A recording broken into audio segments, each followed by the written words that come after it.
प्यारे बच्चों, बही खाता तथा लेखाशास्त्र कक्षा 11 अध्याय 6 प्रारंभिक लेखे की पुस्तकें, रोकड़ बही तथा अन्य सहायक पुस्तकें, books of original entry, cash book and other subsidiary books.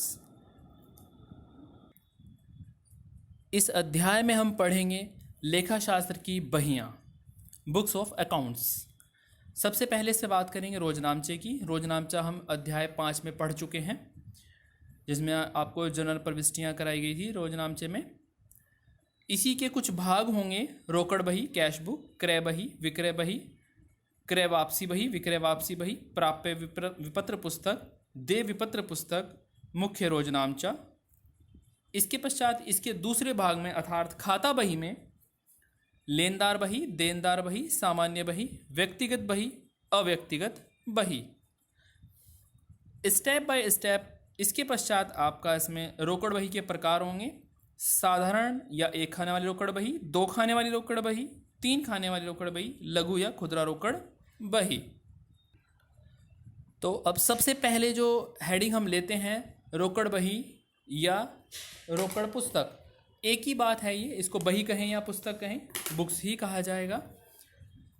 रोकड़ बही वह पुस्तक होती है जिसमें सभी लेन देन नगद जो व्यापार में होते हैं उनका लेखा किया जाता है, अर्थात नगद प्राप्तियां, आने वाली चीज़ें, आने वाला रुपया, नगद भुगतान, जाने वाला रुपया, इनका लेखा इसके अंतर्गत किया जाता है।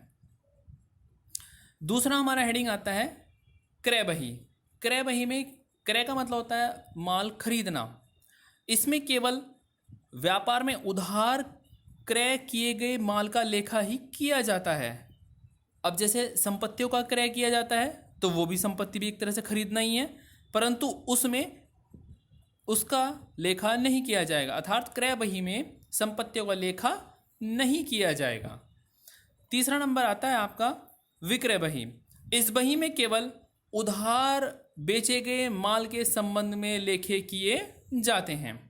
अब बेचना तो हमारा जैसे संपत्ति भी हो सकती है या कुछ और भी चीज़ हो सकती हैं, उसका लेखा हम इसमें नहीं करेंगे। केवल व्यापारी इसके अंतर्गत उन्हीं लेखों को लिखता है जिसका वह व्यवसाय करता है।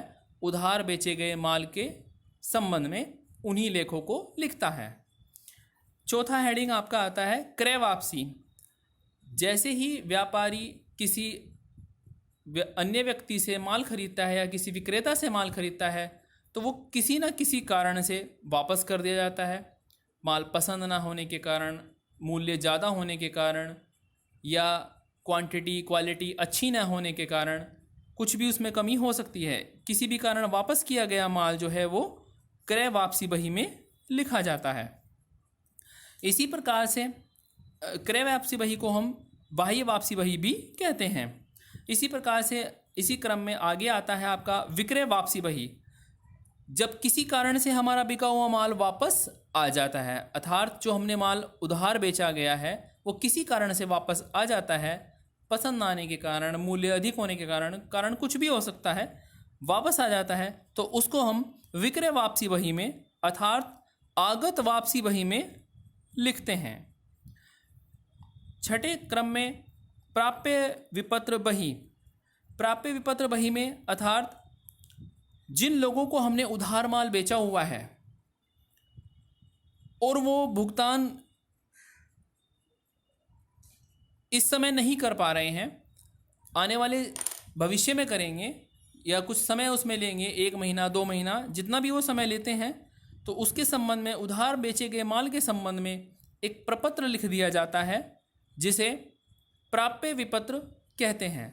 इस पर क्रेता विक्रेता से हस्ताक्षर कराता है, अर्थात जिस व्यक्ति ने माल खरीदा है उसके हस्ताक्षर कराकर उसे अपने पास स्वीकृति कराकर अपने पास रख लेता है। निश्चित भुगतान तिथि पर उसका भुगतान हो जाता है। तो ऐसे विपत्र का लेखा प्राप्य विपत्र बही में किया जाता है। इसके अंतर्गत आपके प्रतिज्ञा पत्र, प्राप्य विपत्र, हुंडियाँ आदि आते हैं। हुंडी, हुंडी इसमें एक शब्द आया है, आप देख रहे हैं। हुंडी का अर्थ होता है कि जब कोई विपत्र क्षेत्रीय या प्रांतीय भाषा में लिखा जाता है, शुद्ध हिंदी में लिखा जाता है या अपनी निजी भाषाओं में लिखा जाता है, उसको हुंडी कहते हैं। अर्थात उधार बेचे गए माल के संबंध में जो विपत्र लिखा जाता है, पहले जो लिखे जाते थे वो हुंडियों पर ही लिखा जाता था। ठीक है, तो इसका अर्थ हुआ कि उधार बेचे गए माल के संबंध में जो प्रपत्र लिखा गया वो क्षेत्रीय या प्रांतीय भाषा में लिखा जाता है, उसको हुंडी कहते हैं। यह शुद्ध हिंदी में ही या क्षेत्रीय प्रांतीय भाषा में लिखा जाता है। 7वां हेडिंग हमारा आता है देय विपत्र बही।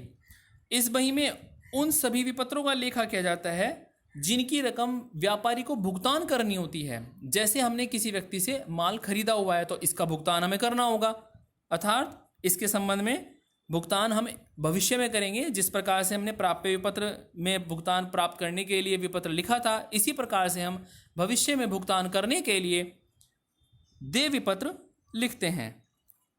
इस पर हमें स्वीकृति देनी होती है और उसका लेखा हम देय विपत्र बही में करते हैं। धन्यवाद।